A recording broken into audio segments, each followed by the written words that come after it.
Um, Hi everyone, my name is Kayla. In case you don't know me, I am the training specialist here at Green Rope. We do these Q&As monthly. So this is a Q&A first and foremost. So if you guys have any questions, feel free to put them in the chat or in the question and answer box. I have both of them up. I'm staring at them right now. Walter worked in Children's Church. It was great. Oh, that's fantastic. That's awesome. I'm glad you had a good time doing that.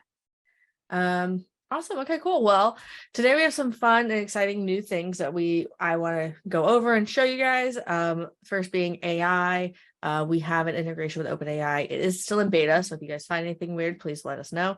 But we did have that come in, so I'll be showing you that today. We also implemented personal signatures that can be created in the account settings. And I believe it's per user, so every user can create their own personal signature to be used in personal emails. And so we'll go over that. And then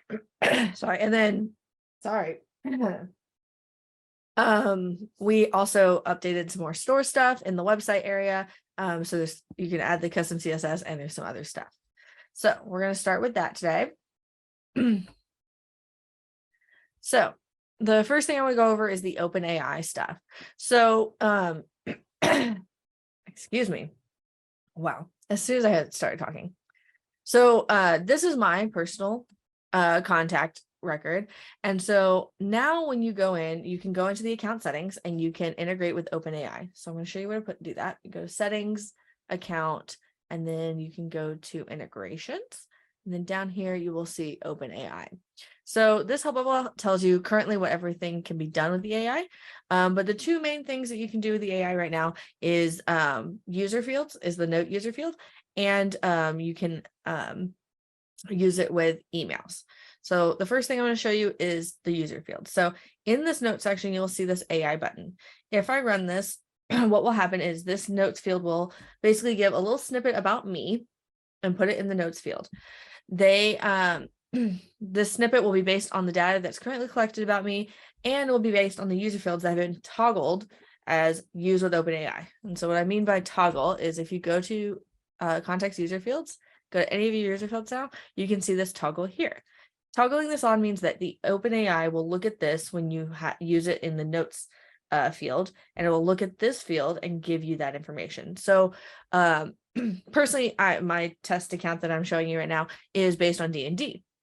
And so using AI with D&D is actually something that's fantastic. And many people do that. I've actually been using ChatGPT for a lot of my Dungeons and Dragons lately. So if you wanted to do that, but with a business, you could also do that. And I'm going to show you right now by clicking AI. And what it does is it goes through, basically scrubs through all the data and all the fields that we've marked as used with OpenAI, and it creates a snippet about me. Now, how accurate it is, we'll find out.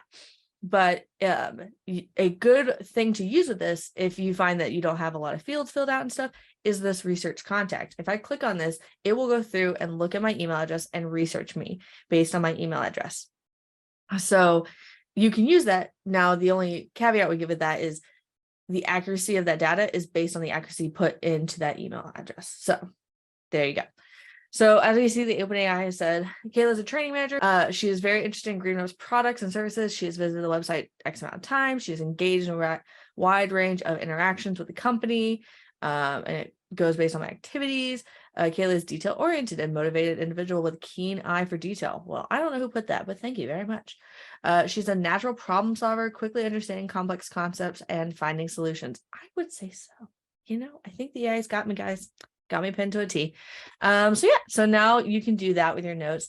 And the nice thing about this is that means say, you guys have a huge lead process and you have leads come in and they fill out a bunch of stuff. Now your salespeople can go in, hit the AI button, have a quick snippet about that contact before they even get on call with them. Your marketers can use this to then say, oh, Kayla's really detail oriented. Maybe she would like our puzzle convention or something. And they know to send me that information. I would not. I don't like puzzles. But anyways, there is a ton of uses for this. So it's very cool. The other use that I was talking about is in emails. So if I go to the emailer, and I believe it's also in the Easy Builder, but I definitely saw it in the emailer. So if I go to the emailer, there is, oh, sorry, I have to go to that in not this account. There we go, because we don't have, I don't have an OpenAI account that I've integrated with my test account. So if we go into the emailer, you will now see this AI button. What this does is it allows you to generate AI content for your emails. And you can use these filters to say, oh, how many words do I want? I want 500 words, right? Like I want it to write me 500 words.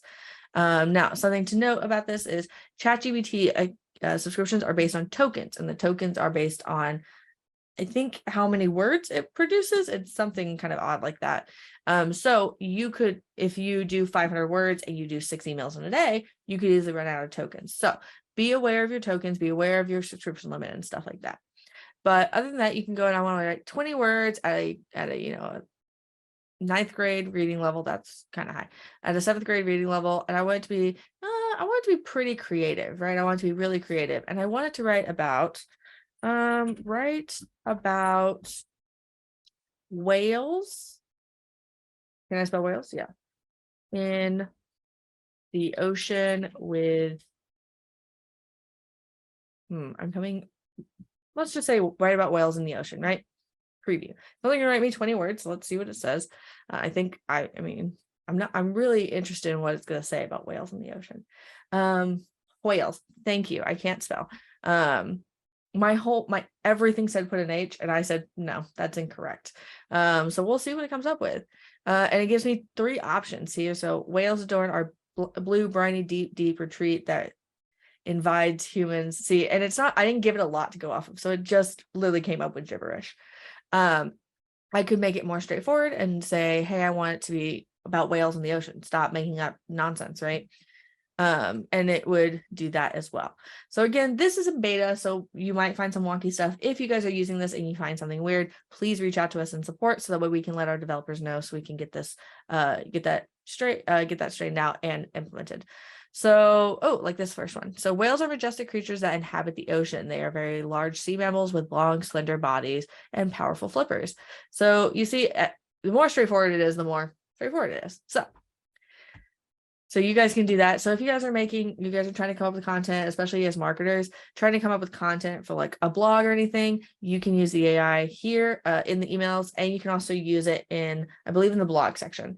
So be sure to check these buttons up here when you guys are in like the wiki and the blog for that AI button, so you guys can utilize that. Awesome. I see that we do have questions. Again, David, thank you so much for correcting me. I'm sorry, I can't spell. I try very hard every day. So I see that we have a few questions. I'm not ignoring you. I'm going to go through what we have, and then I will go through your questions. I promise. Let's see. Actually, let's go ahead and answer these. So, John's asking, where are standard reports? Is there a standard call is there a standard caller record? Sort contact info by territory. Okay, John. Yeah, we can definitely go over those. I believe I know where everything is that you're asking there.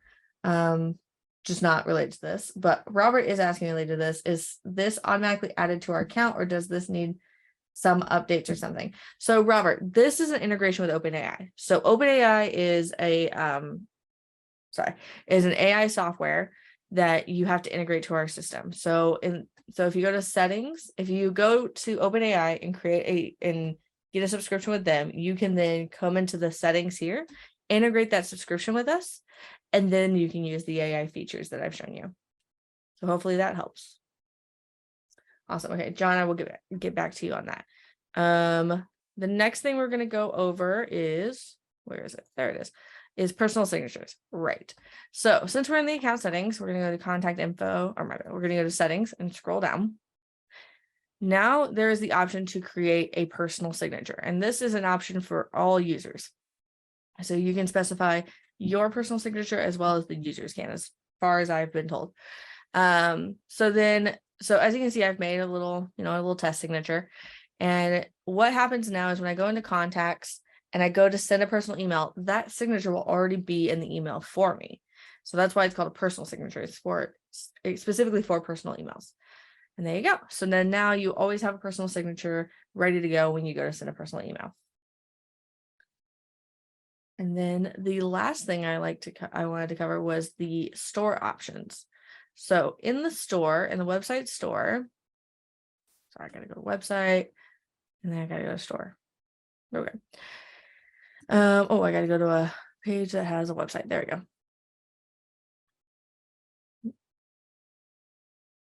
Awesome. Store. So in here, we've added the options to add CSS to your checkout pages. So I believe I showed that last time, but just to show it again, you can now add your own CSS for your checkout pages. This allows you guys to change, all of the, you can change the fonts, the colors, everything for checkout.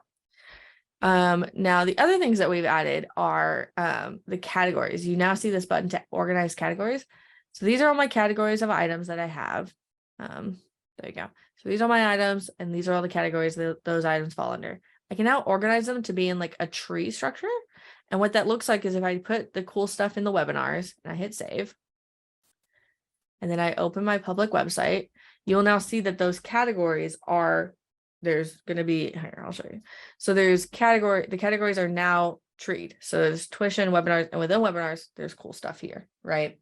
So this allows you guys to make more of a structure for those categories. So that way, when you have a ton of items, you can group them up by the broad and then narrow them down. So yeah, so there was that, and I definitely wanted to show that off.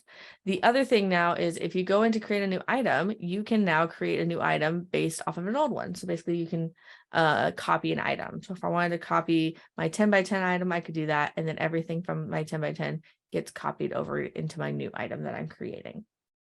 So those are the top 3 things I really wanted to show you guys today. Let's go ahead and let's look at John's questions. Where are standard reports? So if you go to contacts reports, these are going to be where you find most of the reporting in the system. Now, depending on the reporting you're looking for, you may go to the website tracking area, you might go to what email tracking, but for the most part, this is going to be where you go find the reporting for the system. Now, I am glad you asked about reporting because we do also have a new custom reporting feature, and this allows you guys to go through and say, hey, I want to do reporting on all of my contacts where they have the first name is Kayla. And I want to look at their website views, their email clicks. I want to look at the CRM activities they completed the last 30 days. I can do that, and now it runs that report for me. So this is a more customized way of getting the reporting. You can find this information in the reporting we currently have, but this is a more customized version of it. So I wanted to show it off because I know a lot of people have been asking for this. So definitely go check that out. And that, John, will be where you find the standard reporting as well as the custom reporting. You also asked if there's a standard call record. So there's not a standard call record. However, you can't, well, I don't want to say that. Every call is recorded as an activity in the contacts record, but you can see a overview of the SMS and voice and stuff like that in the SMS and voice area. If I go to communicate SMS/MMS/voice, give it a second to load because Zoom. And in here, you're going to see a graph. That graph is what we like to call interactive, which means if you click on the different points and the different bars in it, it will pop up with more information for you. That will be where you find like the cumulative record and like reporting for calls. So in here, all of the lines are going to be your outgoing, and the bars are going to be your lines are going to be your SMS, and bars are going to be your calls. And then there is a line for audio. And those are audio messages. It's a bit different than the calls. So if you wanted to find more out about your calls, you come in here and you look and you say, oh, and May 16th, we had 13 outgoing calls. I believe they're all mostly me. And you can see, okay, yeah, it looks like Kayla did a lot of calls, and then Matt also did a lot of calls. So this allows you to kind of go through and see, oh, okay, the XY, these people are calling, and these are people are calling into us, and these are who we're calling. So that'll be where you find that information. And then sort contact info by territory. Now, there's a couple ways you can do this. If you have a specific territory user field, you could do it by that. But if you go to contact view CRM, any user field you currently have, you can you can sort and filter your contacts by that user field. So if I had a user field for territories, so closest I probably have is like state, I could go in and say, hey, I want to look at everybody who has a state that is blank, right? You can also sort by them here. So if I was like, oh, I just want them ordered in that by their state, I can go and say order everybody by their state here. So there's ordering, there's putting them in that certain order, and then there's actually filtering out those people who are in that specific region, territory, state. And that's if you have territory as a user field. Now there is also the option where it will take their address and you can use the adjustments and you can use this geolocation filter. And in this filter, you can say, hey, I want to see, I want all the contacts that are within, 5 miles of a specific zip code. You can do that as well in here. So you can do US city or US zip codes, either one. And basically the difference is it'll look at their city versus their zip code and it'll give you that information. So those are a couple ways that you can look based on territory. It does depend on how you have it currently set up. So hopefully that helped, John. Robert's got some questions. Could you go again to where you can see the integrations page inside Green Rope? Speaking about calls, a question, Zoom integration. How can we set up Zoom calls through our Green Rope? Okay, actually, those two things are the same place. So if you go to settings account and you go to settings, or my bad, and you go to integrations, these are all the different integrations you can have with the software. That you'll see there's OpenAI, that's for the AI stuff I was telling you about, and then there's Zoom. This is to connect your Zoom webinars with the software. And so what this does is if you have an event in your Green Rope account that has the same name, same date, same time, and it's under the Zoom or meeting event type, Zoom will find it, connect it, and then anybody who attends the event in Zoom, it will automatically update the attendees in Green Rope to show you the true, like, these are the people who attended. So that is how you can do both of those. Awesome. Does not seem to get those details on my login. Do you need to be a super user inside Green Rope to see these options?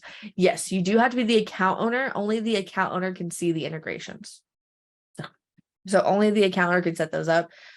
Shared access users can then go in and utilize that info, use the AI and stuff as based on content permissions and event permissions and stuff like that. Awesome. Okay, cool. I don't see any other questions in the chat right now. So let's go ahead and let's hop to our questions submitted. So every Q&A, we send out an email and it does have a survey in it where you guys can submit your questions early. If you submit your questions early, you get another raffle ticket in the end raffle. The end raffle is really cool. It gets you training time and it gets you a seat in our certification. So I highly recommend doing this. Danny actually submitted 2 questions and I thought they were both really good. So we're going to put them in here. The first one is, are these new features automatic updating in our account? So the new features like AI and stuff, typically we don't update those automatically in your account, especially if it's an integration. So AI, that won't just magically be there. You do have to get an OpenAI account and you have to integrate it with us and sign into it in our system. But there are certain things like stores. So the store organization feature, that as if you have just a list of categories, then those categories are going to stay the same. But if you wanted to go in and change them, then you could change them. We don't do a ton of updates that are retroactive. Most of them are what we call proactive, which means as soon as they get implemented, from then on, that happens. But sometimes we have retroactive, but none of the updates that I'm showing you today are retroactive. None of them just magically happen or go back and change things for you. They are to be used from now on.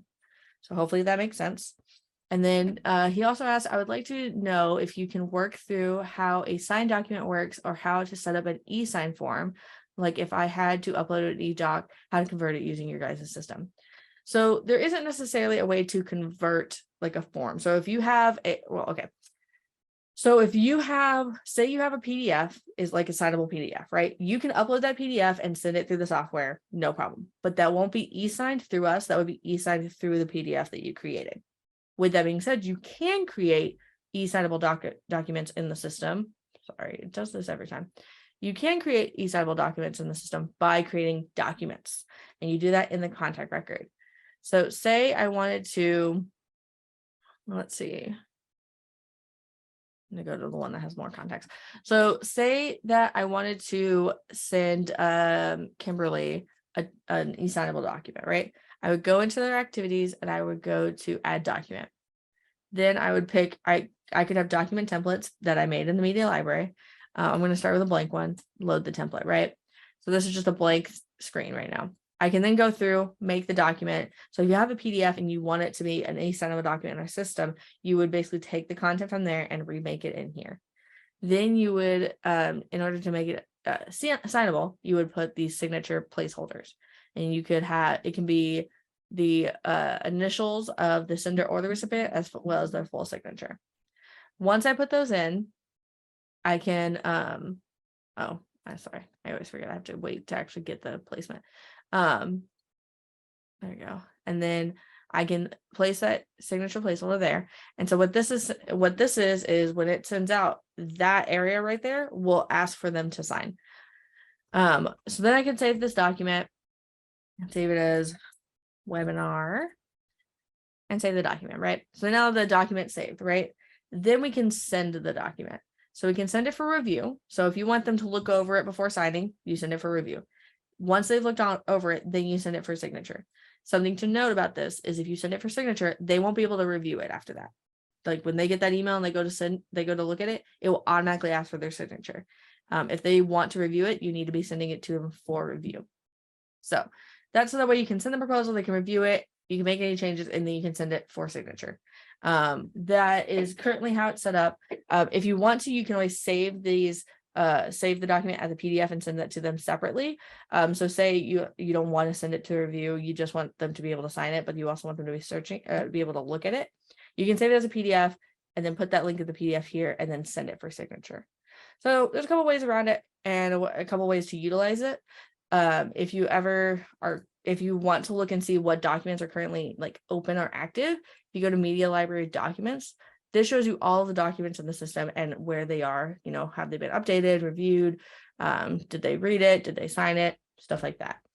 So this is a great place to go. And then in the media library itself, you can pick a folder and you can create that document template that I was telling you about. So you can utilize that as well. So if you have one specific contact that you send out all the time, you can create that here, go to the contact, say, hey, this document from that template's there, send it out for review. So that's an easy way to make that happen. So hopefully that helped kind of answer those questions for you, Danny.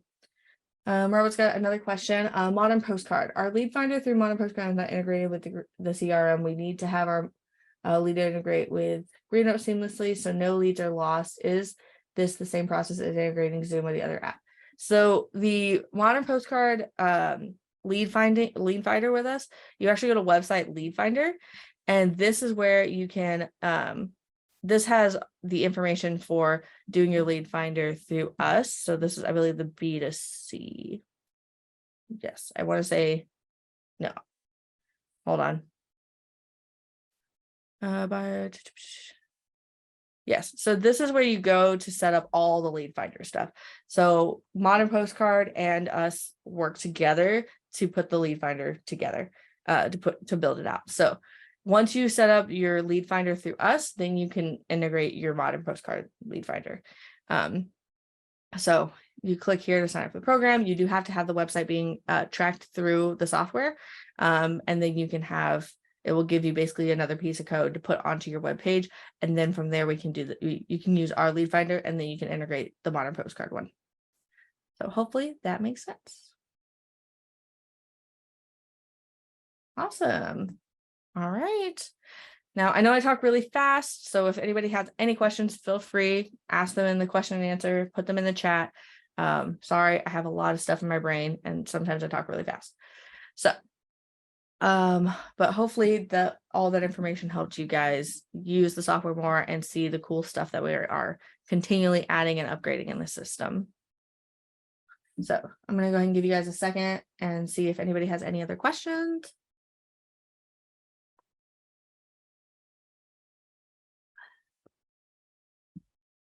All right. All right. Well, with no other questions, I will go ahead and we will do our raffle.